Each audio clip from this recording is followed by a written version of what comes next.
आइए जानते हैं रावण के पुतले का ही दहन क्यों होता है। मित्रों, प्राचीन काल के सभी असुरों की तुलना में रावण सबसे शक्तिशाली था।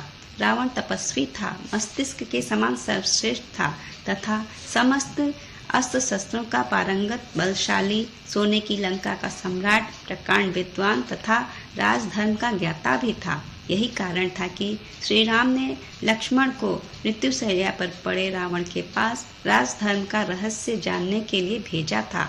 रावण के 10 शीश थे, जिससे वह 10 दिशाओं पर नियंत्रण रख लेता था। परंतु रावण की कुंडली में पंचम भाव में धनु राशि में राहु बैठा हुआ था, जिसने रावण की मति भ्रष्ट कर दी थी। इसी वजह से रावण को राक्षस की श्रेणी में रखा गया था।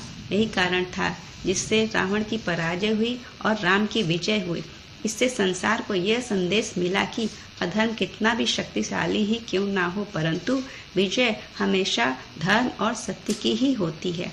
इसी कारण बुराई रूपी रावण के पुतले के दहन की परंपरा निभाई गई। मित्रों, इसी दिन मां चंडिका ने नवरात्रि के युद्ध के बाद 10वें दिन महिषासुर पर विजय प्राप्त की थी तथा त्रेता युग में इसी तिथि को भगवान श्री राम ने भी इसी दिन रावण का वध किया था।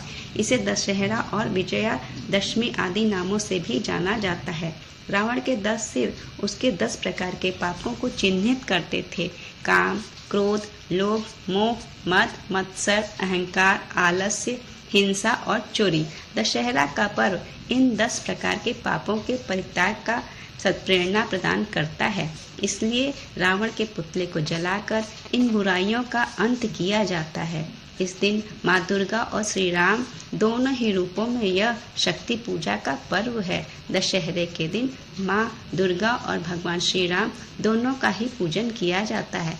तो मित्रों, आपको यह जानकारी कैसी लगी कमेंट में ज़रूर लिखिएगा और सब्सक्राइब करना ना भूलें।